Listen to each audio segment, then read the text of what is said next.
Well, hello YouTubers, it's the casual trucker, Mark, and once again I'm doing some casual trucking.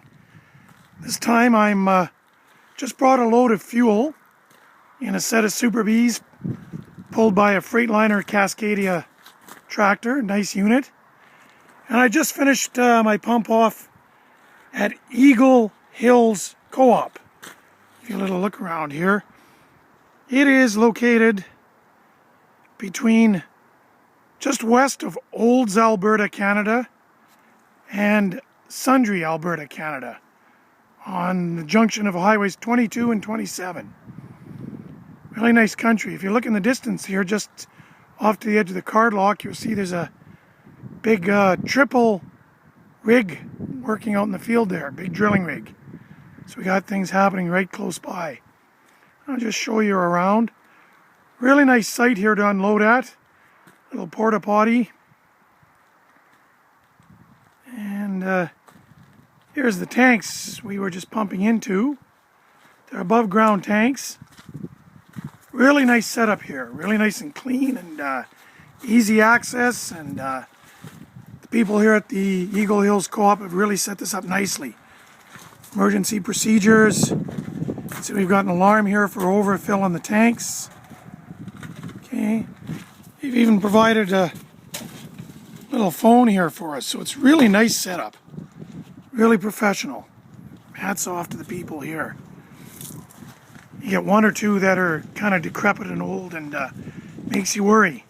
Well, anyway, I just finished putting 10,000 liters of regular gasoline into that tank, and some diesel, 22,000 liters into this one, and 14,000, I believe it was, sorry, 18,000 into the far one.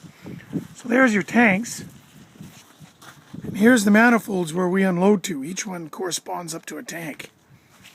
And you can see very, very important here, they've got these tags on, which by shape and color and state what they are, know what product it is you're unloading. Very important. Check, double check, check again before you open any valves to make sure you're hooked up to the right tank so you don't have a product mix. For example, gasoline into diesel would be disastrous. You can see one here. Here's regular dyed for the farmers. And here's diesel low sulfur. There's the valve, and like I say, there's the manifold running up into the tank. Another diesel low sulfur. So what I did is I hooked my hose from here over onto the pump off here.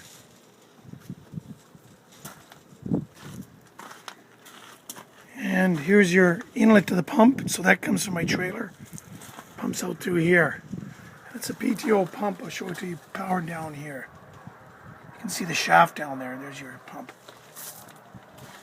Okay, we'll just take a walk along the side of the trailer. I'll show you some other features. Like I say, it's a Super B.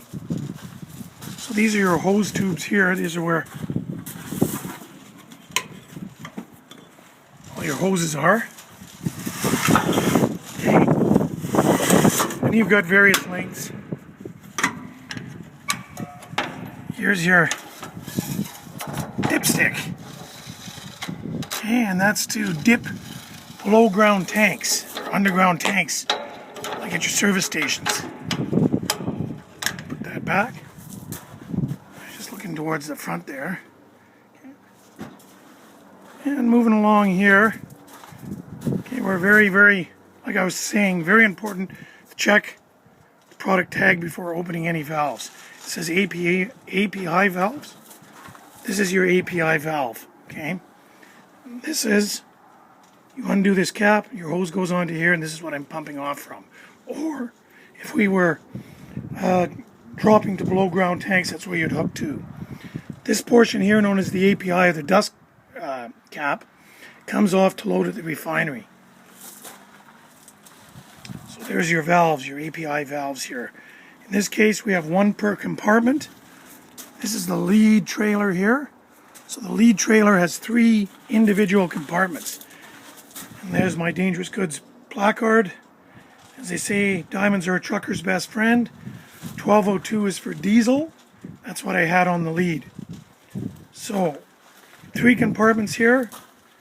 I had 11,000 diesel in the first, 4,000 in the middle, and 11,000 liters of diesel in the rear compartment of the lead.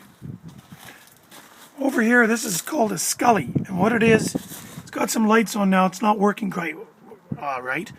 What it is there's sensors in the compartments, and it's showing you right now that there's retane, that there's stuff left in there, but that's not true. These things aren't that great. Sometimes it can be wet, and they're still showing that there's product in. I know for a fact there isn't. But along the top row of lights here, you can see if those light up when I'm filling, it means I don't want that to happen. That's an overfill.